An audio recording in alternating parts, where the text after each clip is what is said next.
Bonjour tout le monde. Alors, ce matin, on va se retrouver pour faire deux galettes différentes. Alors, une vidéo pour chaque galette, bien sûr, ce n'est pas les mêmes. Hier, j'ai fait les pâtes feuilletées en vidéo, donc on va pas les refaire. Je vous dirai d'aller voir sur la pâte feuilletée une fois que la vidéo ici sera finie. Donc là, je vais en faire une aux pommes. J'ai trouvé cette recette chez Un Zeste de Marion, donc sur Insta, qui est aussi conseillère de Marle.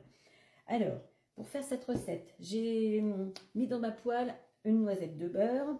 Je vais couper 4 pommes, donc j'ai déjà commencé, hein, j'ai épluché, coupé. Alors je prends toujours mon coupe-pomme. Voilà, ça c'est un truc qui est juste génial pour couper les pommes. Voilà, alors je vous l'ai déjà dit, hein, mais bon. Pour finir de couper la pomme jusqu'au bout, on a deux petites flèches blanches, là on les met l'une en face de l'autre. Sinon après, on va couper sur les petits bouts qui sont là. Ensuite, je les coupe en petits bouts, enfin en petits dés. Hein. Voilà. Allez, je finis de les couper.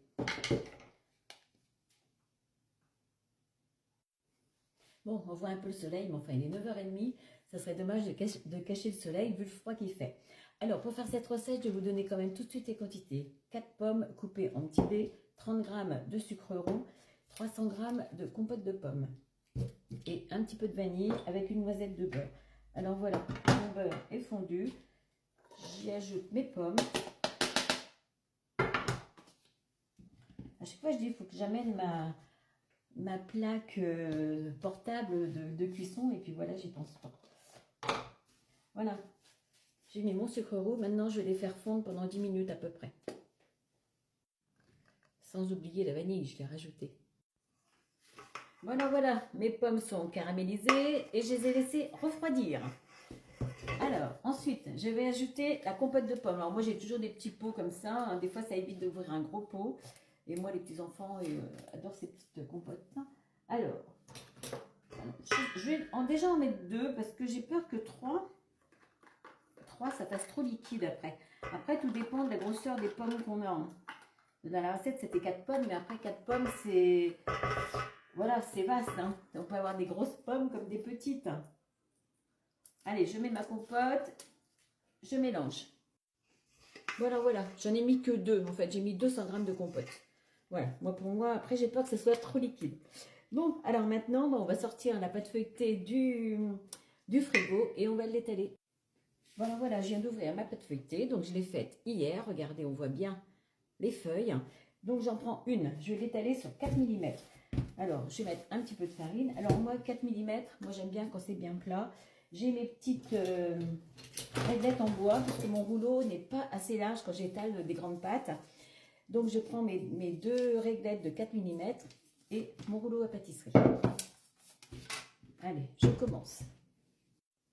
Donc là, elle est bien froide. Alors, au début, je l'étale sans mes petites réglettes. Voilà. Et quand elle sera déjà étalée assez finement, je mettrai les petits morceaux de bois pour avoir la bonne épaisseur. Là, il faut faire attention, c'est une pâte feuilletée, donc il ne faut pas la mélanger. Bon, ça va, ça ne colle pas trop quand même.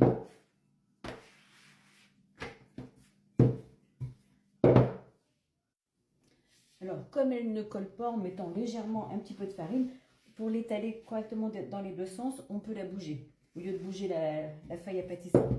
Donc là, je dois être pas loin, parce que normalement, c'est 3 mm. Moi, j'ai pas de 7, 3 mm, même avec mon rouleau de chez De Marle. Donc, ça peut faire 4, et puis après, je réduis un petit peu. Vous voyez, il manque juste un tout petit peu, encore un petit peu là, et un petit peu là. Donc, je vais l'aplatir au rouleau comme ça. Bon, voilà, alors moi je prends la taille d'un cercle doré comme ça de 26 cm. Maintenant, si vous n'avez pas, vous prenez un plat ou ce que vous voulez, ou alors à la main si vous avez le compas dans l'œil. Alors moi je prends 26 cm, pourquoi? Parce que je ne veux pas que ça déborde mes plaques en alu. Voilà, sinon après je suis obligée de les mettre sur ma grille du four. Et comme après il faut que je les mette dans mon frigo, c'est quand même plus facile de ranger avec la grille. Donc je mets mon cercle comme ça et avec mon couteau. Alors surtout, vous ne coupez pas avec un couteau qui coupe sur le tapis de pâtisserie. Avec le couteau pelle à tarte, voilà, je fais le tour.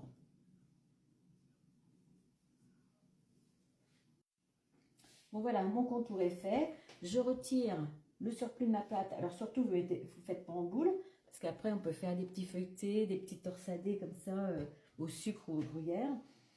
Il faut, avant de mettre la compote au milieu, faut laisser un tour de 3 cm. Alors moi, je prends un repère, hein, parce que moi, 3 cm, voilà. Alors, je n'appuie pas, je fais juste ça avec mon mètre. Voilà. Et je sais que ce tour-là, je ne l'aimais pas. Pourquoi? Parce qu'après, ça peut sortir sur les côtés. Donc, tout le tour qui est là, je passe avec le pinceau pour mettre de l'eau. Maintenant, je vais étaler ma compotée de pommes. Alors, bien sûr, si vous ne voulez pas faire la pâte feuilletée, ben, vous l'achetez, mais achetez de la bonne pâte feuilletée pur beurre. Avec une bonne marque quand même. Bon, voilà, j'étale ça, je n'oublie pas la fève. Bon voilà, tout est étalé. Maintenant, je mets la fève. Alors la fève, toujours au bord du tour. Si vous la mettez en plein milieu, quand vous allez couper, hop, vous allez couper dessus, obligatoirement. Bon, maintenant, je la mets de côté et j'étale la deuxième. Alors moi, j'ai 2 feuilles à pâtisserie, donc ça va. Sinon, bah, vous étalez la première, vous la mettez sur une feuille de cuisson ou alors sur un tapis, une autre toile de cuisson ou un papier sulfurisé pour étaler le deuxième. Donc voilà, moi je vais la mettre au frigo, le temps d'étaler l'autre pâte. Voilà, mon deuxième disque est étalé. Maintenant je le prends et je le pose sur celui-là. Je vais aller l'agrandir jusqu'au bord. Voilà. Et je vais bien l'appuyer avec les doigts pour que ça adhère. Voilà, on appuie bien tout autour comme ça où il y a le creux. Maintenant, on va chiqueter le tour. Alors, je vais chercher mon couteau. Alors, on chiquette le tour, bien sûr, la largeur d'un doigt avec le dos d'un couteau. Bon, moi j'ai tourné ma toile en allant. Bien sûr, après, vous faites le dessin que vous voulez autour. Et après, on va retourner la galette parce que le dessus va être le dessous. Ouais, j'ai coupé pour prendre la photo avant, sinon j'oublie. Voilà, je fais ça. Et après, hop, on retourne le tout. Et on décolle tout doucement. Normalement, ça ne colle pas. Voilà. Et on va passer de la dorure. On va passer de la dorure une première fois et on met 30 minutes au frigo. Bon, bah pour la dorure, c'est un jaune d'œuf avec un petit peu de crème liquide. Mais par contre, on ne va pas sur le... Faut pas que ça aille sur le bord de la galette parce que sinon, ça empêche de gonfler. Voilà, j'ai laissé un tout petit tour comme ça. Donc là, première dorure, elle part 30 minutes au frigo. Après, on repasse de la dorure et on fait le dessin. Et après, on la fait cuire. Bon, voilà ce qui me reste de la pâte. Donc, je vais la mettre au frigo sous un film. La deuxième, ça va m'en faire autant. Et après, on va pouvoir faire autre chose. Bon, voilà, je viens de reprendre ma pâte, ma tarte au frigo. Je la rebadigeonne un petit peu de jaune d'œuf et je fais mes dessins. Avec le dos du couteau. Donc, j'ai mis un petit pic au milieu pour avoir mon centre. Moi, je ne suis pas très douée pour faire les dessins. Mais bon, ça devrait aller comme ça. Voilà. Et après, on fait des petits arcs. Voilà, comme ça, tout autour. Bon, voilà, mes petits dessins sont faits. Maintenant, je fais une cheminée au milieu pour laisser passer la vapeur, pour éviter qu'elle gonfle de trop. Et on fait quelques points, quelques trous comme ça, tout autour pour la vapeur. Voilà, je viens d'allumer mon four à 170 degrés et ça part pour 40 à 45 minutes. Voilà, ma galette vient de sortir du four pour gagner du temps un peu sur ma vidéo. Je l'ai donc passée au sirop que j'ai depuis la semaine dernière, que j'ai gardé comme ça, avec 30 ml d'eau, 30 g de sucre. Voilà, c'est un temps pour temps que vous faites bouillir à ébullition, vous le retirez, un petit coup de pinceau